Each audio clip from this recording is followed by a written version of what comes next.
which showed that the electronic cigarettes have a very strong and very positive population impact. We saw that among current users of e-cigarettes, the smoking cessation rate is 35%, and an additional 32% has managed to reduce their smoking consumption, so reduce the number of cigarettes they smoke daily, but not, of course, quit completely. So we have a net benefit of about 67% of all users, and this is huge considering that we never had in history any other product with such a big impact in the population. Ci sono dei forti interessi purtroppo che animano le società scientifiche di medicina e probabilmente gli stessi interessi vanno a colpire anche certe frange del governo. Io penso che l'interesse superiore sia quello della salute dei cittadini. So, on the basis of that, organisations like the Royal College of Physicians, for example, in London, have concluded that vaping or e-cigarette use is likely to be no more than 5% of the risk of smoking and likely to be substantially lower than that.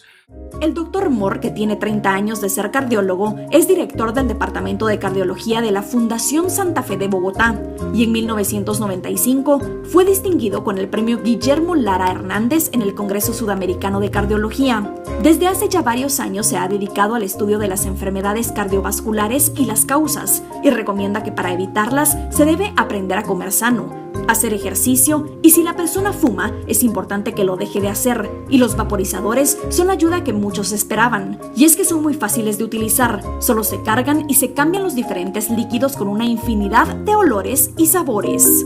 And we can all take some comfort from the overall data. So in countries like the United States, the rate of smoking has declined amongst adults, has declined very rapidly during the time when vaping has risen. The same is also true for the rate of smoking among adolescents. It's also fallen dramatically. Il mio problema è di pazienti che già sono fumatori e sono fumatori da tanto tempo. La domanda scientifica che io mi sono posto era molto semplice. Questi fumatori, se switchano, se si sdoganano alla sigaretta elettronica, migliorano le loro condizioni di malattia, sì o no? In molti studi abbiamo dimostrato, sia in ambito respiratorio, sia in ambito cardiovascolare, che questo avviene, è possibile ed è dimostrato. El vapeo sirve para dejar de fumar. El vapeo sirve para dejar de fumar. No es solo un hobby, como algunos dicen. So, can regulators or policymakers make things worse and actually cause more damage to health than there would otherwise be? The answer, I'm afraid, is yes, they can. They can make things worse, they can cause harm, they can cause more disease and death. And the reason is set out very clearly in this statement from the Royal College of Physicians, that if they make the products less attractive, less accessible, more expensive, less able to simulate the pharmacological effects of cigarettes, if they just make the products more boring, less appealing to smokers, then people won't switch. And the danger is, instead of switching, they will carry on smoking. And what you get is policies that you think are, being tough on vaping, end up effectively protecting the cigarette trade and perpetuating smoking. De hecho, hay un estudio de State Budget Solutions en Estados Unidos que dice que si todo el mundo se pasara al vapeo, los gastos en sanidad pública supondrían un 87% más que el dinero recaudado con los impuestos del tabaco. Habría un dineral enorme que se ahorraría el Estado si todo el mundo se pasara al vapeo.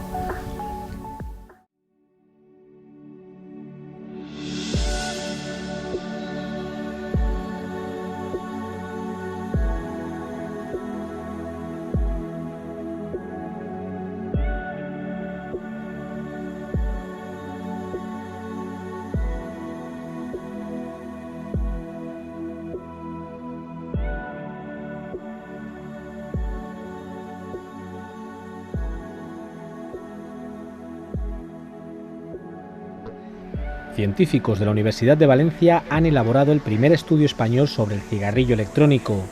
Esta investigación revela que desde el punto de vista científico, tabaco y cigarrillo electrónico son productos completamente diferentes y descarta la figura del vapeador pasivo. Las principales conclusiones de este estudio demuestran que el vapor emitido por los cigarrillos electrónicos no tiene impacto en espacios cerrados, ya que contiene un 700% menos de nicotina que el humo del tabaco.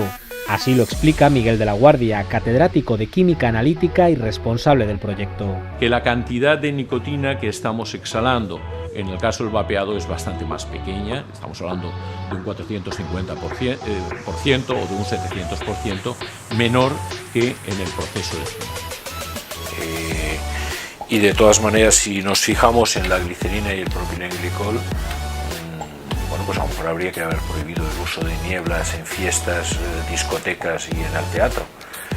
Antes de prohibir nada, lo que creo es que hay que obtener los datos. Obtener los datos, analizarlos con seriedad, con un equipo lo más pluridisciplinar posible, para que haya unos datos contrastados, que se conoce su origen y haya también una evaluación de los mismos a niveles toxicológicos, farmacológicos, médicos, y a partir de ahí tomar las decisiones. Yo creo que la prohibición de vapear se ha basado más en prejuicios, pero eso es una mala forma de legislar. In termini di novità abbiamo due cose essenziali. Abbiamo completato il primo studio su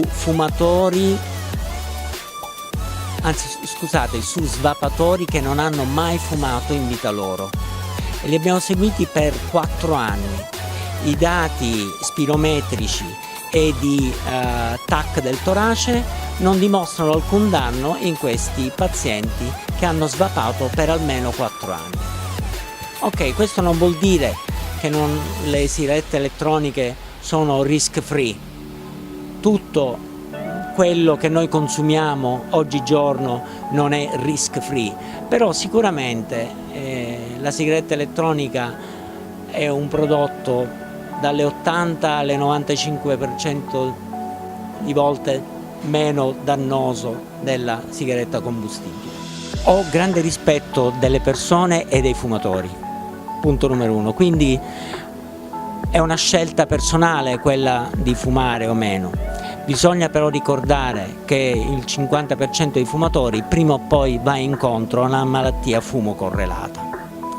Detto questo, oggi 2017 abbiamo delle opportunità alternative che possono aiutare coloro che vogliono ridurre il rischio da fumo di sigaretta e mantenere un lifestyle di fumo, del fumare ma senza fumare, del fumare ma senza incamerare i prodotti dannosi della combustione del tabacco, di fare una prova con o una sigaretta elettronica o con una sigaretta a tabacco riscaldato e vedere ciò che funziona per quel